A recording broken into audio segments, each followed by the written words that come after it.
ಕಾಂಗ್ರೆಸ್ ಸರ್ಕಾರ ಈಗ ಕೇಂದ್ರ ಸರ್ಕಾರ ತಂದಿರುವಂತಹ ಜಿ ರಾಮ್ ಜಿ ಏನಿದೆ ಅದನ್ನು ರದ್ದು ಮಾಡಬೇಕು ಅಂತ ಹೇಳಿ ಪಟ್ಟು ಹಿಡ್ಕೊಂಡು ಕೂತಿದೆ. ಅದಕ್ಕಾಗಿ ಹೋರಾಟವನ್ನು ಕೂಡ ಮಾಡ್ತಾ ಇದ್ದಾರೆ. ವಿ ಜಿ ರಾಮ್ ಜಿ ಏನಿದೆ ಅದನ್ನು ಹೆಸರು ಬದಲು ಮಾಡಿದೆ, ಅಂದರೆ ನರೇಗಾ ಯೋಜನೆಯ ಹೆಸರನ್ನು. ಅದರಲ್ಲಿ ಗಾಂಧೀಜಿ ಅವರ ಹೆಸರಿಲ್ಲ, ಗಾಂಧೀಜಿ ಅವರ ಹೆಸರನ್ನು ತೆಗೆದುಹಾಕಲಾಗಿದೆ, ಗಾಂಧೀಜಿ ಅವರಿಗೆ ಅವಮಾನವನ್ನು ಮಾಡಲಾಗಿದೆ ಅಂತ ಹೇಳಿ ಆರೋಪ ಮಾಡಿದರು. ಅದೇ ವಿಚಾರವಾಗಿ ಇಂದು ಪ್ರತಿಭಟನೆ ಮಾಡ್ತಾ ಇದ್ದಾರೆ. ಪ್ರತಿಭಟನೆ ಬಳಿಕ ರಾಜಭವನ ಚಲೋವನ್ನು ಕೂಡ ಮಾಡ್ತಾರೆ. ಈ ಪ್ರತಿಭಟನೆಯಲ್ಲಿ ಸಿದ್ದರಾಮಯ್ಯ, ಡಿ ಕೆ ಶಿವಕುಮಾರ್, ವೇಣುಗೋಪಾಲ್, ರಣದೀಪ್ ಸಿಂಗ್ ಸುರ್ಜೇವಾಲಾ ಎಲ್ಲರೂ ಕೂಡ ಭಾಗಿಯಾಗಿದ್ದಾರೆ. ಮನರೇಗಾ ಮರುಜಾರಿ ಮಾಡಬೇಕು ಅಂತ ಹೇಳಿ ಒತ್ತಾಯ ಮಾಡ್ತಾ ಇದ್ದಾರೆ. ಬೆಂಗಳೂರಿನ ಫ್ರೀಡಂ ಪಾರ್ಕ್ನಲ್ಲಿ ದೊಡ್ಡ ಮಟ್ಟದ ಪ್ರತಿಭಟನೆಯನ್ನು ಮಾಡ್ತಾ ಇದ್ದಾರೆ. ಮನರೇಗಾ ಬಚಾವ್ ಸಂಗ್ರಾಮ ಹೆಸರಲ್ಲಿ ರಾಜಭವನ ಚಲೋ ಹೋಗ್ತಾ ಇದ್ದಾರೆ. ವಿ ಜಿ ರಾಮ್ಜಿ ಕಾಯ್ದೆಯಿಂದ ಬಡ ಜನರಿಗೆ ಮೋಸ ಆಗ್ತಾ ಇದೆ, ಗ್ರಾಮಗಳ ಜನರ ಉದ್ಯೋಗದ ಹಕ್ಕನ್ನು ಕಸಿದುಕೊಳ್ತಾ ಇದೆ ಅನ್ನುವಂಥ ಆರೋಪ ಮಾಡ್ತಾ ಇದ್ದಾರೆ ಕಾಂಗ್ರೆಸ್ನವರು. ರದ್ದುಪಡಿಸಬೇಕು, ಮನರೇಗಾವನ್ನು ಮತ್ತೆ ಜಾರಿಗೆ ಬರಬೇಕು ಅಂತ ಹೇಳಿ ಕಾಂಗ್ರೆಸ್ ಆಗ್ರಹವನ್ನು ಮಾಡ್ತಾ ಇದೆ ಕೇಂದ್ರ ಸರ್ಕಾರಕ್ಕೆ. ಹೋರಾಟವನ್ನು ಮಾಡ್ತಾ ಇದ್ದಾರೆ ಎಂದು ಎಲ್ಲ ಕಾಂಗ್ರೆಸ್ ನಾಯಕರು ಕೂಡ ಭಾಗಿಯಾಗಿದ್ದಾರೆ. ಕೇಂದ್ರ ಸರ್ಕಾರದ ವಿರುದ್ಧ ಘೋಷಣೆಗಳನ್ನು ಕೂಗ್ತಾ ಇದ್ದಾರೆ, ಒತ್ತಡವನ್ನು ಹಾಕ್ತಾ ಇದ್ದಾರೆ. ಅದೇ ಮನರೇಗಾ ಯೋಜನೆ ಬರಬೇಕು, ಅದೇ ಹೆಸರು ಇರಬೇಕು, ಏನು ಅದರಲ್ಲಿ ನಿಯಮಗಳಿತ್ತು ಅದೇ ಇರಬೇಕು, ಬೇರೆ ಏನು ನೀವು ಚೇಂಜ್ ಮಾಡಿದ್ರು ಅದು ಬೇಡ. ವಿ ಜಿ ರಾಮ್ಜಿ ಅಂತ ಹೇಳಿ ಕೇಂದ್ರ ಸರ್ಕಾರ ಹೆಸರನ್ನು ಚೇಂಜ್ ಮಾಡಿತು. ಮಹಾತ್ಮ ಗಾಂಧಿ ರಾಷ್ಟ್ರೀಯ ಉದ್ಯೋಗ ಖಾತರಿ ಯೋಜನೆ ಈ ಹೆಸರನ್ನು ಚೇಂಜ್ ಮಾಡಿದ್ರು. ವಿ ಜಿ ರಾಮ್ಜಿ ವಿಕಸಿತ ಭಾರತ್ ಅಂತ ಹೇಳಿ ಅದನ್ನು ಚೇಂಜ್ ಮಾಡಿದ್ರು. ಯಾಕೆ ಚೇಂಜ್ ಮಾಡಿದ್ದೀವಿ ಅಂದರೆ, ನಾವು ಕೆಲವೊಂದು ಅಕ್ರಮಗಳಾಗ್ತಾ ಇತ್ತು ಈ ನರೇಗಾ ಯೋಜನೆಯಲ್ಲಿ, ಅದನ್ನು ತಡೆಯೋಕೆ ಅಂತಾನೆ ನಮ್ಮ ಕೇಂದ್ರ ಸರ್ಕಾರ ಬದಲು ಮಾಡಿದೆ ಅಂತ ಬಿಜೆಪಿಯವರು ಸಮರ್ಥನೆ ಮಾಡಿಕೊಳ್ತಾರೆ.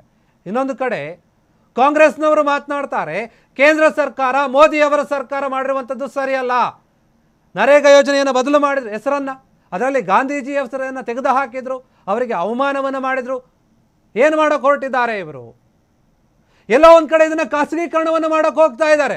ನಾವು ಈ ಯೋಜನೆಯನ್ನು ತಂದಿದ್ದು ಬಡ ಜನರಿಗೆ ಉಪಯೋಗ ಆಗಲಿ ಅಂತ, ಆದರೆ ಕೇಂದ್ರ ಸರ್ಕಾರ ಇದನ್ನು ಕಾರ್ಪೊರೇಟ್ ಲೆವೆಲ್ಗೆ ತೆಗೆದುಕೊಂಡು ಹೋಗ್ತಾ ಇದೆ. ಮಧ್ಯವರ್ತಿಗಳು ಬರ್ತಾ ಇದ್ದಾರೆ ಇದರಿಂದ ಬಡ ಜನರಿಗೆ ಮೋಸ ಆಗ್ತಾ ಇದೆ, ತೊಂದರೆ ಆಗ್ತಾ ಇದೆ. ಕೂಡಲೇ ಈ ನಿರ್ಧಾರವನ್ನು ಕೈ ಬಿಡಬೇಕು. ಆ ಹೆಸರನ್ನು ಚೇಂಜ್ ಮಾಡಿದಿರಲ್ಲ, ಮತ್ತೆ ಅದೇ ಹೆಸರು ಇರಬೇಕು. ಯಾವುದೇ ನಿಯಮಗಳನ್ನು ನೀವು ಚೇಂಜ್ ಮಾಡೋ ಅವಶ್ಯಕತೆ ಇಲ್ಲ. ಇಷ್ಟು ವರ್ಷಗಳಿಂದ ಈ ನರೇಗಾ ಯೋಜನೆ ನಡೆದುಕೊಂಡು ಬರ್ತಾ ಇದೆ, ಯಾವುದೇ ತೊಂದರೆ ಇರಲಿಲ್ಲ. ಏನು ತೊಂದರೆ ಇತ್ತು ಅಂತ ನೀವು ಚೇಂಜ್ ಮಾಡಿದ್ರಿ ಅಂತ ಕಾಂಗ್ರೆಸ್ನವರು ಪ್ರಶ್ನೆ ಮಾಡ್ತಾ ಇದ್ದಾರೆ. ಇಂದು ಬೆಂಗಳೂರಿನಲ್ಲಿ ಎಲ್ಲ ಕಾಂಗ್ರೆಸ್ ನಾಯಕರು ಕೂಡ ಪ್ರೊಟೆಸ್ಟ್ನಲ್ಲಿ ಭಾಗಿಯಾಗಿದ್ದಾರೆ. CM Siddaramaiah, DCM D K Shivakumar ಸೇರಿ ಎಲ್ಲ ನಾಯಕರು, ರಣದೀಪ್ ಸಿಂಗ್ ಸುರ್ಜೇವಾಲಾ ಉಸ್ತುವಾರಿ ಅವರು ಮತ್ತು ವೇಣುಗೋಪಾಲ್ ಅವರು ಎಲ್ಲರೂ ಕೂಡ ಭಾಗಿಯಾಗಿದ್ದಾರೆ. ಕೇಂದ್ರ ಸರ್ಕಾರದ ವಿರುದ್ಧ ಕಾಂಗ್ರೆಸ್ ನಾಯಕರು ತೊಡೆತಡ್ತಾ ಇದ್ದಾರೆ. ನೀವು ಏನಿದೆ ನಮ್ಮ ಯೋಜನೆ ಏನಿತ್ತು ನರೇಗಾ ಯೋಜನೆ ಅದೇ ಹೆಸರು ಇರಬೇಕು, ನಮಗೆ ಚೇಂಜ್ ಆಗೋದು ಬೇಡ. ಕೇಂದ್ರ ಸರ್ಕಾರ ಇದರಲ್ಲಿಯೂ ಕೂಡ ಏನೋ ಒಂದು ತಾರತಮ್ಯ ಮಾಡ್ತಾ ಇದೆ, ಹೆಸರನ್ನು ಬದಲು ಮಾಡಿ ಅದಕ್ಕೆ ಬೇರೆ ಬೇರೆ ಕಾರಣಗಳನ್ನು ಕೊಡ್ತಾ ಇದ್ದಾರೆ. ಏನೋ ಮೋಸ ಆಗ್ತಾ ಇತ್ತು, ಹಣ ದುರ್ಬಳಕೆ ಆಗ್ತಾ ಇತ್ತು, ಅದು ಇದು ಅಂತ. ಈ ರೀತಿಯ ಮಾತುಗಳು ಹಿಂದೆಂದೂ ಕೂಡ ಕೇಳಿ ಬಂದಿರಲಿಲ್ಲ. ನಮ್ಮ ಸರ್ಕಾರ ಏನಿತ್ತು ಈ ಯೋಜನೆಯನ್ನು ಜಾರಿಗೆ ತಂದಾಗ ಎಲ್ಲವನ್ನು ಕೂಡ ನೋಡಿ ಯಾವ ರೀತಿಯಾಗಿ ಮಾಡಬೇಕು, ಇದು ಬಡ ಜನರಿಗೆ ಹೆಂಗೆ ಉಪಯೋಗ ಆಗುತ್ತೆ, ಅವೆಲ್ಲವನ್ನು ಕೂಡ ಯೋಚನೆ ಮಾಡಿನೇ ಮಾಡಿತ್ತು.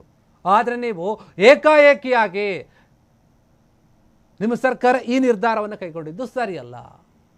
ಜನರಿಗೆ ಮೋಸ ಮಾಡ್ತಾ ಇದ್ದೀರಿ. ನೀವು ಗ್ರಾಮೀಣ ಜನರ ಕೆಲಸವನ್ನು ಕಸಗೊಳ್ಳುವಂತಹ ಕೆಲಸ ಮಾಡ್ತಾ ಇದ್ದೀರಿ.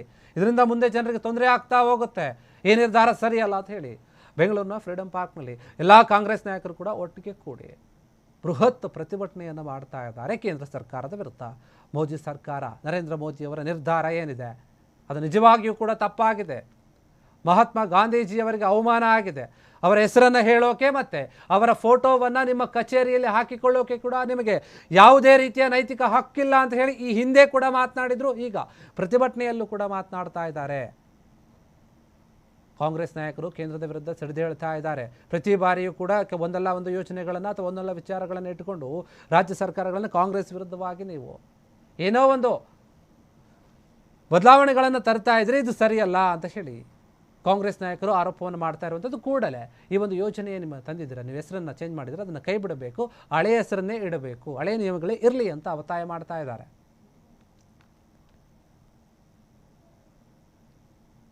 ಕ್ಷಣ ಕ್ಷಣದ ಸುದ್ದಿಗಳಿಗಾಗಿ ಫ್ರೀಡಂ ಟಿವಿ ಸಬ್ಸ್ಕ್ರೈಬ್ ಮಾಡಿ, ಲೈಕ್ ಮಾಡಿ ಹಾಗೂ ಫಾಲೋ ಮಾಡಿ. ಹೊಸ ಸುದ್ದಿಗಳ ನೋಟಿಫಿಕೇಶನ್ಗಾಗಿ ಬೆಲ್ ಐಕಾನ್ ಮೇಲೆ ಕ್ಲಿಕ್ ಮಾಡಿ.